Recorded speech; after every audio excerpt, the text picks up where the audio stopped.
Well, greetings. This is Bryan Hudson. Welcome to Conversations in Focus. This is a program and podcast designed to present people who are making a positive impact in God's kingdom and in our community. My guest for this episode is Dr. Michelle Daniel Jones. She was one of our presenters at a town hall gathering we hosted entitled Connecting Community with Returning Citizens. At the town hall, we explored how the body of Christ can extend grace, opportunity, and belonging to men and women reentering society after incarceration. Scripture teaches us to restore and reconcile, reflecting the heart of Christ, who came to set the captives free, not only spiritually, but socially and emotionally. At the town hall, we explored practical ways that churches and believers can become safe spaces for growth, discipleship, and reintegration, helping returning citizens rebuild their lives and rediscover purpose within God's family and within the broader community. Dr. Jones is a returning citizen, a term that we prefer to use rather than ex-convict. Accountability, redemption, rehabilitation are all biblical themes. So the least that we can do is extend the same grace that God has extended toward us. Dr. Jones is a founding member and board president of Constructing Our Future, a reentry and housing organization for women created by incarcerated women here in Indiana. During incarceration, Michelle continued on her path of accountability, rehabilitation, and education. Upon release, she was accepted into a doctoral program and earned her PhD from New York University in May of 2025. Dr. Jones' academic and public service works are numerous. She was a research fellow at the Charles Warren Center for Studies in American History at Harvard University, a Ford Foundation Bearing Witness Fellow with Art for Justice, and an Artist for the People Practitioner Fellow at the Human Rights Lab Center for Study in Race, Politics, and Culture at the University of Chicago, and much more. Constructing Our Future welcomes back previously incarcerated women who have demonstrated a sincere desire to be independent, law-abiding citizens upon their return by providing a safe, affordable place to live immediately upon their release, and a path to permanent, stable housing. This residential program surrounds newly released women with other women who have taken a similar journey and prepares them for livable wage jobs, independent living, and family reintegration through mentorships, connections with necessary resources, assistance with financial, social, job skills, and access to education and recovery and mental health services. Let me read this statement from the website. In order to create the life we want, we must construct it. Be intentional. We must take the parts and elements of ourselves that are amazing and strained and recombine them to construct the life, the way of life that we want. That does not ever mean starting from scratch. Even when builders build new buildings, they are starting with elements, components already available, already here, already made. That's a great statement. Following the conversation, I want to share with you the presentation that she brought to our town hall gathering on November the 15th. Her topic was Housing, a Place to Begin Again. I'll be right back.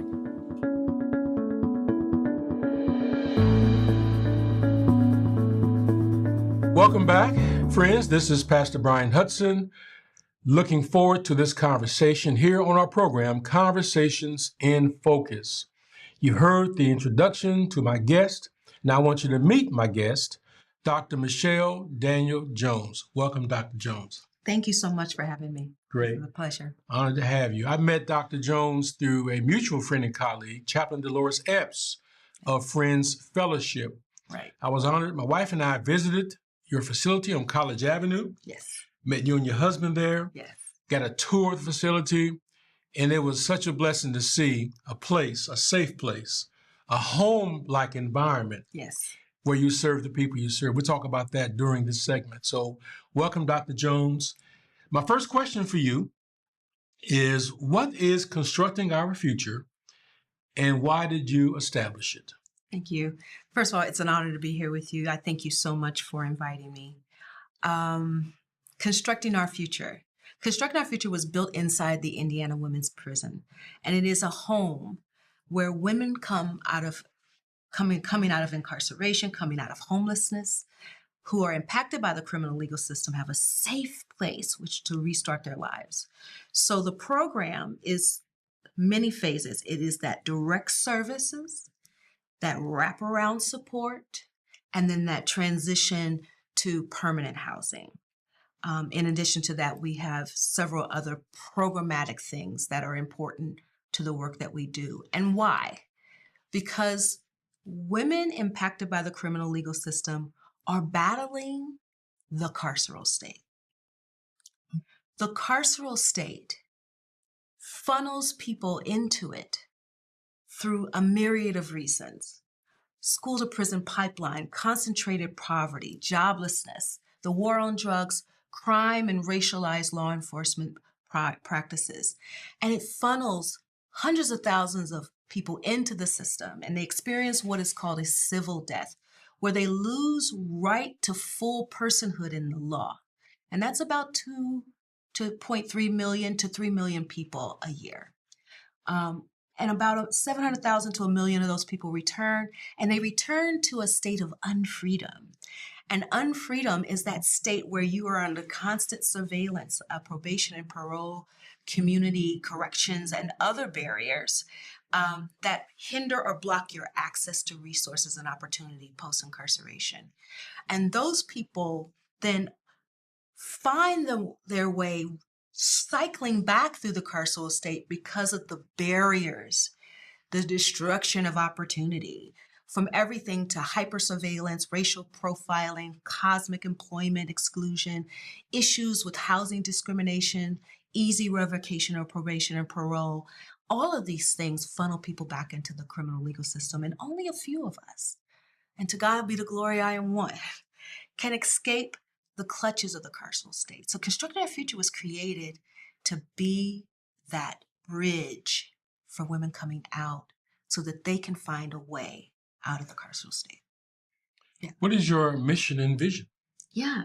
So our mission and vision is that people who have demonstrated while they were inside that they have a desire to live law-abiding lives, but also to construct a life that doesn't involve a pathway back to the carceral system, that we provide them with a strong home-based environment where they feel welcomed, where they experience belonging. And so that from that safe place, they can build and construct their future. That's what we do. Yes, wonderful. And really leads to our next question is how does your program help build and rebuild lives? Yeah, in a very practical organization standpoint, it's about autonomy and accountability. We are counteracting the practices in prison that treat incarcerated women like children, and we help them step fully into adulthood, which means any other adult you know in the world, they are accountable, but they're also autonomous. They get to construct their lives. And so we start with a simple 3-goal plan. What are the 3 goals you want to accomplish right now? And as they knock them off, they grow in self-esteem. They grow in their capacity to take charge of their lives. And we do that in a very person-to-person practice. You know, reentry is not cookie cutter. It is not a one-size-fits-all practice. It is looking at this one individual and looking at her particular needs. Is it family reunification? Is it getting her driver's license back? Is it finishing her college degree? Or is it getting into an apprenticeship program because she wants to do vocational jobs? It's very customized. And you need a case management and a housing coordinator and staff who understand that there's no cookie cutter to this. I hear you speaking, and let me tell you what I hear. Okay. I hear expertise. I hear love. Thank you. And I hear lived experience. Yes, sir. Yes, sir. There's something about that, isn't it? Yes. When someone is serving in an area and serving a population that you actually are acquainted with. That's right. And you mentioned about you were incarcerated. Now you're a returning citizen. Absolutely. And so you've went on to earn your doctorate. And I've been looking at your work. And I've been looking at your website. I've been reading some of your work, and you've done this deep research. Yeah. And not only the academic piece, but you've connected that to real people. Yes. And your dissertation, I believe, you focus on a particular institution. Talk about that a little bit. Yeah. So I was interested in how people survive very horrendous circumstances that bring them into incarceration, their time of incarceration itself, and how that might impact their success post-incarceration. And so I studied the Julia Tutwiler Prison for Women in Wetumpka, Alabama, and I specifically looked at what are the creative survival strategies that women in this prison are deploying to survive what many consider the worst prison for women in the United States, simply because of the level of sexual and gendered violence that women experience in those facilities.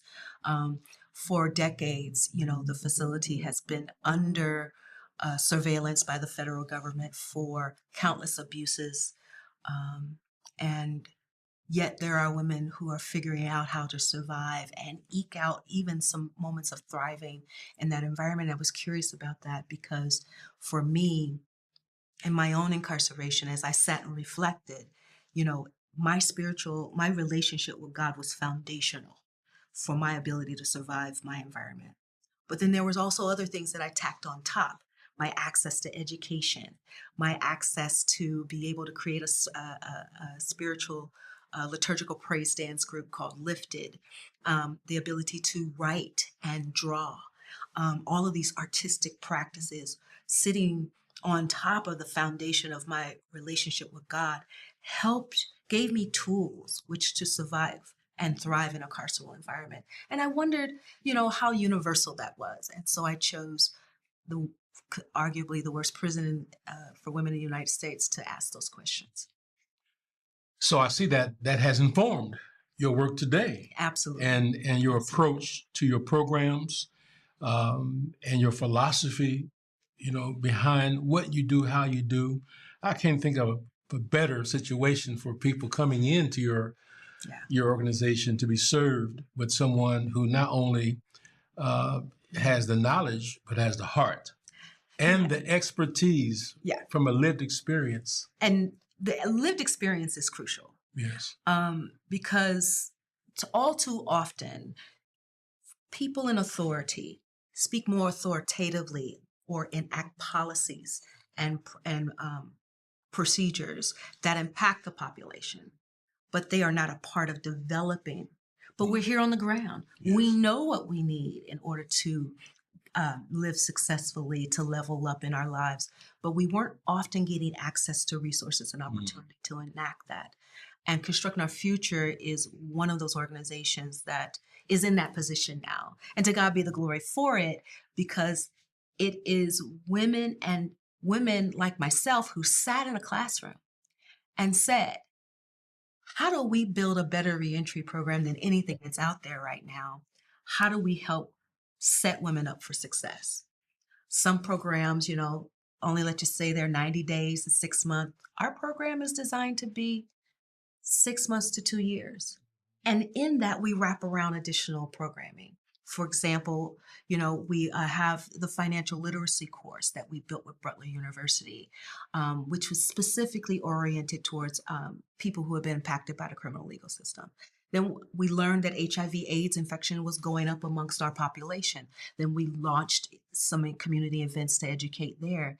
And then we brought into the city speakers and other people who had that same lived experience to communicate and share their stories. I think Constructing Our Future is looking at this from a more holistic approach, beyond the direct service in the home, which is priority and number one. We say we want to be of service to the community, service to the city, service to the state. I'm speaking again with Dr. Michelle Daniel Jones. You see on the screen a website. I want you to visit that website, okay? I want you to to visit it now and bookmark it. And now listen to us. Don't leave the podcast. But I want you to save that website because there are lots of resources on that website. There is information there. There is details about the various programs you offer. And so I want you to be aware of that. In fact, the website is constructingourfuture.org. Is that correct? That's right. All right. So if you're on podcast, I'll say it, constructingourfuture.org audio podcast. Next question I want to ask is, what are some common misconceptions about returning citizens? Now, the phrase, by the way, we don't say ex-inmates, ex-convicts. We say returning citizens. That's right. That's right. And I'm very appreciative of the person-first language because the reality of incarceration is a temporary experience. But what happens is the collateral consequences of criminal convictions and the way in which the taint of criminality, the fact that you've been incarcerated, can overshadow so many of your other identities as mother, daughter, aunt, father, son. And so that's why we say returning in a citizen or formerly incarcerated to designate that's a geographic location that's currently not my Not your identity. What are some misconceptions about returning citizens? Oh man, there's so many. First of all, that we're lazy and that we're uneducated and that we have to have everything done for us. Yes. We're very seldom empowered to take the lead to develop programming and resources that we need for our own community. And so when you see organizations taking the lead on that, pay attention because they are counteracting these ideas that the formerly incarcerated person is stuck with the taint of criminality and cannot be expected to be better, to be more, to actually heal and restore from the past. We don't believe that in Constructing Our Future. As a matter of fact, residents, we never ask a resident why they are formerly incarcerated. We never look up a case because I'm looking at a woman who has told me that they're ready to take a chance on themselves. They're ready to change their mindsets. They're ready to experience new opportunities and resources to build a better world for themselves and their children. They tell me that, I'm ready to go to bat. We're going to work our butts off to make sure that whatever they need, we give them access to. We don't do it for them because it's all about becoming a grown woman who is accountable for her actions in the world, but we definitely become that connector and that link, that bridge, because we believe in them as women and their value. Period. They have value, period. And it's not conditional. That's a beautiful statement. Well said. I think about, we look at history, we think of people, we call them slaves. Well, no, they were enslaved persons. That's right. They were never slaves. That's right. That's right. It puts the focus on language matters. Language matters. And as you were speaking, my mother, late mother, was involved in prison ministry. And she worked women's prison when it was over on Randolph Street years ago. And but she also worked with returning citizens and former incarcerated people and women in particular. And she counseled with them and worked with them. But her last question, after all the talking, her last question was, now, what are you going to do? That's the last question. What are you going to do? That's right. Right? Yeah. That's empowerment. That's right. What are you going to do? I mean, after you give them resources, you help them now, you make a decision. That's right. Or as the British say, take a decision. Take a decision. Take a decision. Oh, I like that. That's what they say. Proper English. Yeah. Let me show, I had a slide up earlier and bring it back up. These are some of the goals. Yeah. Future goals for constructing our future. Would you cover those? Yeah, absolutely. So we want to make sure that the home is welcoming, not a carceral environment. We don't have cameras inside surveilling people. It's a home. And that's important. It is clean. One of the staff members from the Indiana Women's Prison came to see the house, and she said she'd seen so many halfway houses for women, and that there were roaches and there were rats, and that they expected people to plan for their reentry in that environment. That is not us. I want a house that I would feel good to sleep in every night. We make sure we're connecting them. It's not about us doing it for them, but we want to make sure that, particularly women who are managing substance use disorder, we want to make sure you're connected. Do you have a sponsor? Are you going to meetings? What else do you need to thrive? And then those connected to skill building opportunities. I just connected a current resident. She decided that she had been doing so well in her own recovery that now she wants to be trained as a peer recovery coach. I connected her to MHAI, and in the spring, she's looking to join that and get that education. That's what I'm talking about. Because here she is making a plan to level up. And how do we do that? Constructing Our Futures is out here to be an organization that is sustained and growing. In my incarceration, there were so many people who started a program, started a house, opened an opportunity. And by the time I got out, or by the time these ladies got out, they're nowhere to be seen. Because the infrastructure of the organization, the sustainability of the organization is not set. They don't have a strategic plan. They don't have a fund development plan. And so I'm currently being certified as a nonprofit professional because I want to create an organization that is sustained so that a woman sitting in the prison right now knows her friend is in the house today, knows that 5 years when she gets out, she's got a place to come. Yes. You got to build for sustainability. Yes. Yes. Wow. This is so good.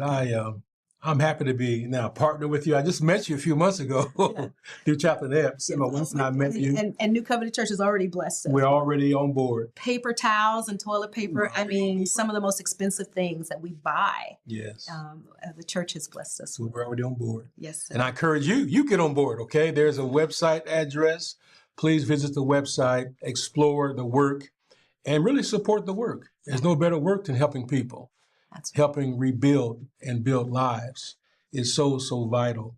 Leads to the next question. How can organizations and individuals come alongside of constructing our future? Absolutely. Absolutely. So Constructing Our Future has a space for board members. So if you are interested in helping us grow, we definitely would love to talk to you more about that. And then we have this amazing project called the Newton House, named after Phyllis Newton, who is 50-year member of Broadway United Methodist Church, but also a founding board member of Constructing Our Future. And Constructing Our Future is looking to get property. Right now, we rent a home, and it's a small home. So we want to take the dollars that we're spending on rent to find a larger house to serve more women. Our little small house currently serves 4 women. We want to get a larger house that serves 8 to 10. And in the 46205 area that is thriving and alive, and near our home office, which is located inside Broadway United Methodist Church. So if any of you are interested in coming alongside with that, maybe you have ideas about real estate or financing or donations for our down payment, I will let you know that we have the first $50,000 and we're ready to get additional support to put a strong down payment down on a house. So yeah. Well, the Lord is faithful. The Lord is faithful. And He has faithful people like That's you right. and your That's supporters, your husband. And I appreciate this connection now. So appreciative. We're seeing the hand of God in these difficult times. Absolutely. But God's raising up people who have a heart for That's people who want to serve. There's so much self-service going on nowadays. Right. It gives me hope. Yes. It does. It does give me hope as well. It does.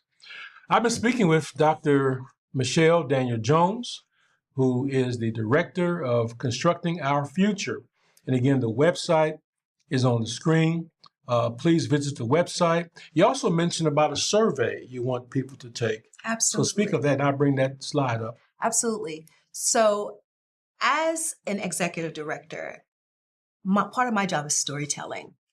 And the challenges that formerly incarcerated women are experiencing in their reentry, there is no comprehensive piece of research for our women in our state. So again, working with Butler University, we developed a statewide survey, which is on the screen here. And we're asking every formerly incarcerated woman, no matter when she was incarcerated, to go ahead and take the survey so that we can get better data on what's happening with our women trying to make it after incarceration or arrest. So please check it out. Well, listen, thank you for being with us on this edition of Conversations in Focus. Be sure to subscribe to the podcast on Apple Podcasts, Spotify, and Amazon Music. And share this with others. Spread the word. And I want you to, again, visit the website, constructingourfuture.org. I want to share with you the presentation that she brought to our town hall gathering on November the 15th. Her topic was Housing, a Place to Begin Again. Please support this work as it's making a difference in the lives of so many women. God bless. Have a great day.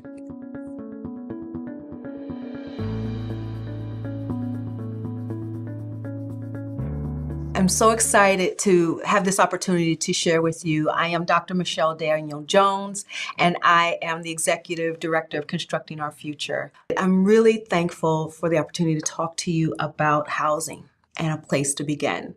I don't think a lot of people are aware of the very many barriers to successful reentry, housing being paramount and number one. Over the years, a lot of public policy advocates talked about solving the issue of recidivism was simply with a job. But as people began to ask questions of the incarcerated people and the formerly incarcerated people themselves, they learned that housing was the number one issue that really impacted people's ability to start a new life. For those of us who study mass incarceration and many of the barriers to successful reentry, we understand that there are many, many issues that drive people into the carceral state. And then when they come out of into prisons and jails, and then when they come out of prisons and jails, there are many issues that flood people back into the carceral state.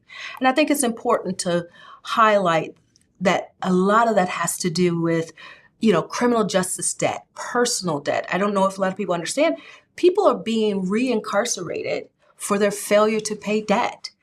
Housing insecurity, job exclusion, issues with easy revocation of parole and probation. All of these things become barriers to people successfully reentering in the United States, and particularly in our state of Indiana. The housing challenge is specifically for formerly incarcerated women. During the COVID-19 pandemic, we sent out surveys asking women how they were managing. And what we learned was housing and precarity was the number one issue that they faced.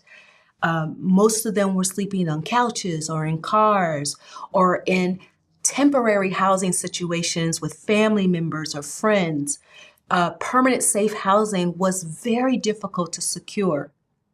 A lot of that had to do with the criminal history impacting credit scores. And a lot of that also had to do with issues around unable to maintain employment during a pandemic. Before the pandemic, while we were still incarcerated, several of us got together in a public policy class to develop and create what ultimately came to be called Constructing Our Future.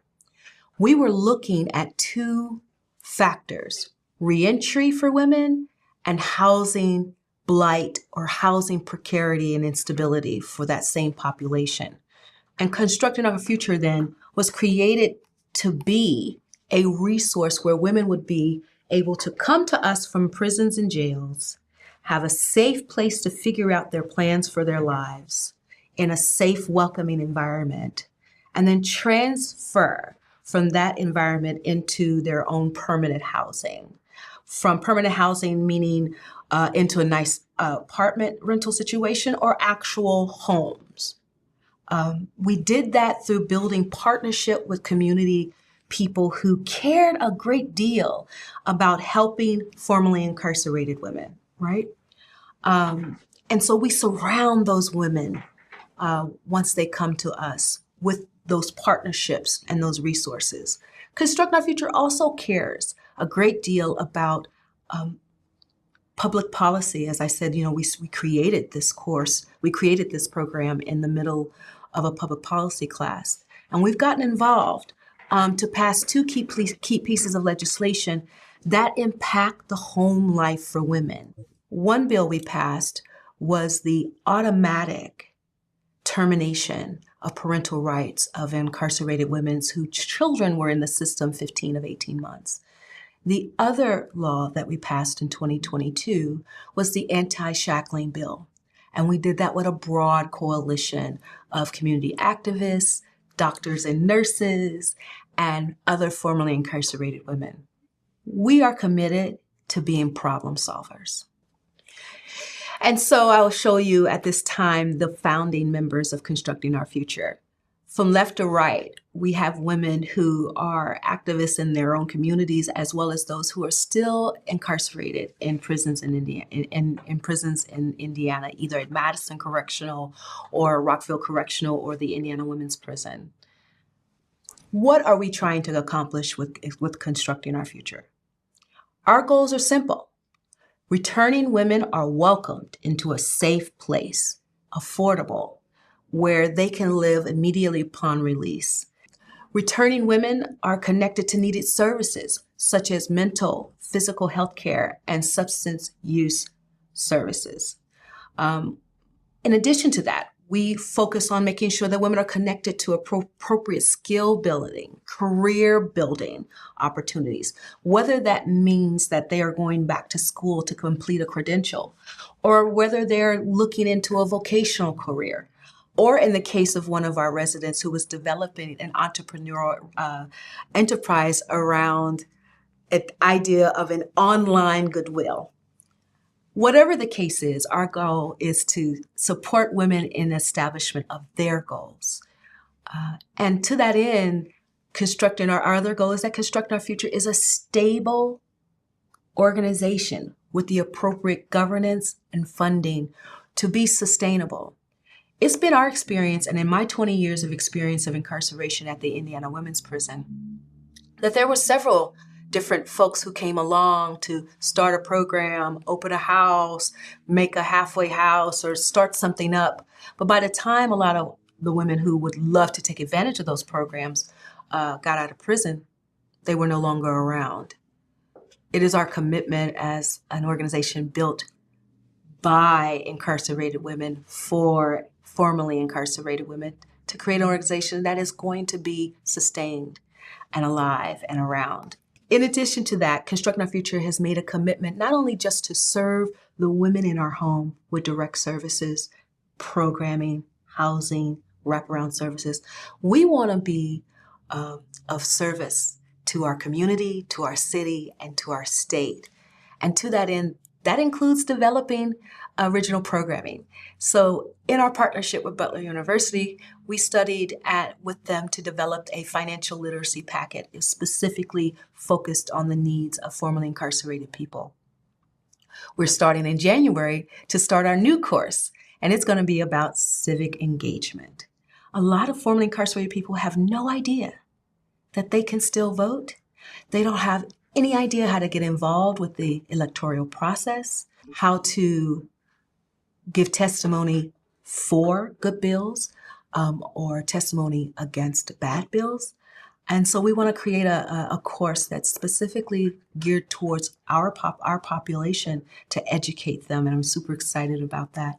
And we'll continue to roll out original programming that serves our population. In addition, we learned in some of the research that we've conducted that HIV infections were beginning to rise amongst formerly incarcerated populations across the U.S. In response to that, we began hosting with community partners AIDS awareness events because we want to provide the resources and education so that our community can reduce those rates of infection. But most importantly, we've launched a statewide survey. Most researchers in the state will tell you we do not have good data about what's happening to formerly incarcerated women and their children in our state. We have launched a comprehensive statewide survey with our partners at Butler University to get better data on what's happening with formerly incarcerated women and their children. It's a comprehensive survey. Will take 10 to 15 minutes to complete. We will have critical information on what's happening to women in reentry. And I think that that's a service that we are happy to provide formerly incarcerated women and our state. Constructing Our Future currently has one home located in Broad Ripple, Indianapolis. It is our pilot house, our proof of concept house that we've had and operated since 2021. December 2021 is when we accepted our first resident during COVID, and we have never had an empty house since. We have learned very quickly that we need more housing. We need more housing to serve this population. And so we've entered into a partnership with Broadway United Methodist Church to create the Newton House. The Newton House is named after Phyllis Newton. She's a 50-year plus member of Broadway United Methodist Church, as well as a founding member of Constructing Our Future. Our goal is to work with Broadway to find a home within 5 minutes of the church, which Construct Our Future has our office there, that is big enough to serve 8 to 10 women with housing and support. We believe this model can be replicated for us to do additional houses for women and children, as well as housing for women aging out of incarceration who are officially 65 and older. This is an amazing project that we look forward to developing with Broadway United Methodist Church. Now we're going to watch a short vignette by Jo Walls. She's a former resident of Constructing Our Future, and she's going to give you a little bit of insight about her story. My name is Jo Walls, and I did over 18 and a half years between Indiana Women's Prison and Rockville. At that time, I lost a lot of people. A lot of people died, right? And then family and friends as well. My main thing was that I didn't want to be a burden, right? Because I was older when I was incarcerated, so I was used to being able to take care of myself. I was on the job market. I had job experience, all these things, but your life changes dramatically once you're incarcerated for a long period of time. It seems like life keeps going on and you're just kind of stuck in one spot, and there are things that you aspire to do, but you're just held to a limitation because of time restrictions, right, and what you're allowed to do while you're still inside. I'm just thankful to be able to speak to the general public, to make them aware that there is not only a need, but a desperate need for housing for women specifically who have been incarcerated and who are incarcerated and may still have a long time to do. I'm truly grateful for that and for all the ideas that Michelle and the other ladies whom I spent time with and being incarcerated with, they work towards this goal of having housing for women when they get released, and to incorporate other resources that would be readily available to you if you had a problem with addiction or if you had a problem with domestic violence, that these resources were available for you to contact upon referrals. If you needed clothing or food assistance, all these referrals have been accessible as being a part of the package in the program of Constructing Our Future. My vision is to see this type of housing at least in every county throughout the state, because this is the only housing dwellings program set up in the state. This is the first of its kind, where there aren't those limitations and restrictions because of what type of crime or what your sexual orientation is, or if you had an addiction or something. It doesn't put you in a box. The only box is that I made a mistake or I committed a crime, I've done my time, and I need somewhere to live now so that I can be productive, so that I can go out and be a productive, law-abiding citizen. I can get a good job. This is a desperate need for women who are formerly incarcerated to have somewhere to go upon their release, so that's not a worry or a burden, because some people don't have families, you know. Some people were orphans. Some people, like I said, the situation with me, a lot of people have passed on while you've been incarcerated for a long period of time. And the penal system throughout the country was not set or geared towards females. It was mostly geared towards male. And so when it quadrupled in the incarceration rates for females, they did not reciprocate with housing or with the programs that were going to be needed for females. So most of the men that come out, they have places for them to go to, right? But females aren't allowed there, and it's a desperate need for women to have housing, point blank. So that is what Constructing Our Future is about. Community, building relationships, providing that safe home space for women to go from their incarcerational experience with supports all around them to their own home. And I'm so proud of Jo because she's in her home house today, and she doesn't live very far from Broadway, so we're able to loop her into special events and keep the community growing. Again, you know, housing is a critical need, And we understand that there are renters or people who say yes or no to a loan application, are out there and making judgments based on a person's criminal history. But we hope that you will listen to what I've talked about today and what we're all talking about on these panels today. Special thanks to Ms. Atwood, Ms. Epps, Dr. Bumpus, and Pastor Hudson for the opportunity to share. These are critical issues impacting returning citizens in our state. And I think every one of you have something that you can do to get involved. Because when you look at this photo of women of all ages, races, you don't know who's formerly incarcerated. One is a resident, one is a board member, one is a staff, one is an executive director. But what you see is a community of women who've made the decision to create a better future for themselves.